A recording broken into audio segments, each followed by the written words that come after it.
bangsa Indonesia ingin merdeka. Dan walaupun tuan-tuan halangi dengan bom dan dinamit dan meriam yang berasal dari Australia, Amerika dan Inggris, kita akan merdeka. Kita tentu merdeka. Kita pasti merdeka sebagai matahari terbit di hari besok. Janganlah tuan-tuan mencoba memikat hati kami dengan kata-kata. Sebab bangsa yang telah gandrung kemerdekaan tak dapat dipikat oleh kata-kata lagi. Kemerdekaan adalah seperti hidup dan mati. Tidak ada setengah hidup, tidak ada setengah mati. Abad ini adalah suatu zaman di mana bangsa-bangsa baru dan merdeka di benua Asia dan Afrika mulai berkembang. Berkembangnya negara-negara sosialis yang meliputi beribu juta manusia. Abad ini pun dinamakan abad atom dan abad ruang angkasa. Dan mereka yang dilahirkan dalam abad revolusi kemanusiaan ini terpikat oleh suatu kewajiban untuk menjalankan tugas-tugas kepahlawanan. Hari lahirku ditandai oleh angka serba 6. Tanggal 6, bulan 6 adalah menjadi nasibku yang paling baik untuk dilahirkan dengan bintang Gemini, lambang kekembaran. Dan memang itulah sesungguhnya dua sifat yang berlawanan. Aku bisa lunak dan aku bisa cerewet. Aku bisa keras dan laksana baja, dan aku bisa lembut berirama. Pembawaanku adalah paduan daripada pikiran sehat dan getaran perasaan.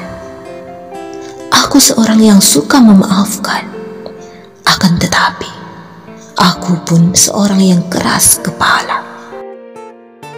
Aku menjebloskan musuh-musuh negara ke belakang jerajak besi.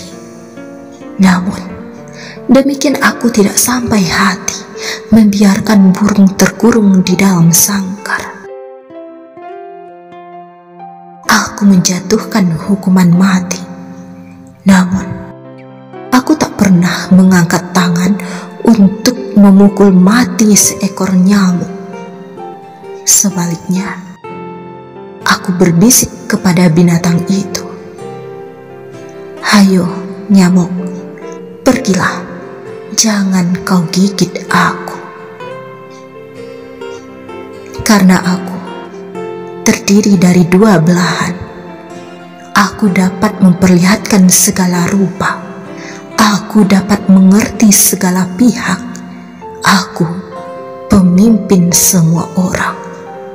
Boleh jadi ini secara kebetulan bersamaan, boleh jadi juga bertanda lain. Akan tetapi, kedua belahan dari watakku itu menjadikanku seorang yang merangkul semuanya. Ibu telah memberikan pangestu kepada aku ketika aku baru berumur beberapa tahun. Di pagi itu, ia sudah bangun sebelum matahari terbit dan duduk di dalam gelap di beranda muka kami yang kecil, tiada bergerak. Ia tidak berbuat apa-apa, ia tidak berkata apa-apa, hanya memandang arah ke timur dan dengan sabar menantikan hari akan siang. Aku pun bangun dan mendekatinya. Diulurkannya kedua belah tangannya dan meraih batu yang kecil ke dalam pelukannya. Sambil mendekapkan tubuhku ke dadanya, ia memelukku dengan tenang. Kemudian dia berbicara dengan suara lunak. "Engkau sedang memandangi fajar, nak. Ibu katakan kepadamu, kelak engkau akan menjadi orang yang mulia. Engkau akan menjadi pemimpin dari rakyat kita. Karena ibu melahirkanmu jam 5:30 pagi, di saat fajar mulai menyingsing. Kita orang Jawa mempunyai satu kepercayaan bahwa orang yang dilahirkan di saat matahari terbit, nasibnya telah ditakdirkan terlebih dahulu. Jangan lupakan itu. Jangan sesekali kau lupakan bahwa engkau ini putra dari sang fajar. Bersamaan dengan kelahiranku, menyingsinglah fajar dari suatu hari yang baru, dan menyingsing pula lah fajar dari satu abad yang baru. Karena aku dilahirkan di tahun 1901. Bagi bangsa Indonesia, abad ke-19 merupakan zaman yang gelap, sedangkan zaman sekarang baginya adalah zaman yang terang benderang dalam menaiknya pasang revolusi kemanusiaan. Masih ada pertanda lain ketika aku dilahirkan. Gunung Kelut yang tidak jauh letaknya dari tempat kami meletus. Orang yang percaya kepada tahayul meramalkan, ini adalah penyambutan terhadap bayi Soekarno. Sebaliknya, orang Bali mempunyai kepercayaan lain. Kalau Gunung Agung meletus, ini berarti bahwa rakyat telah melakukan maksiat.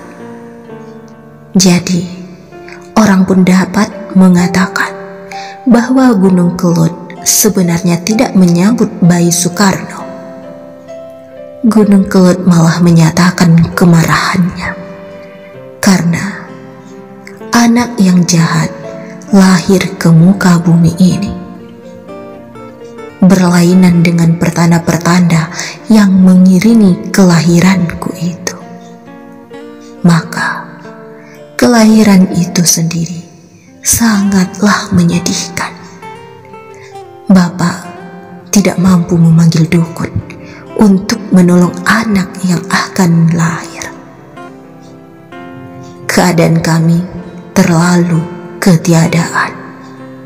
Satu-satunya orang yang menghadapi itu ialah seorang kawan dari keluarga kami, seorang kakek yang sudah terlalu amat tua.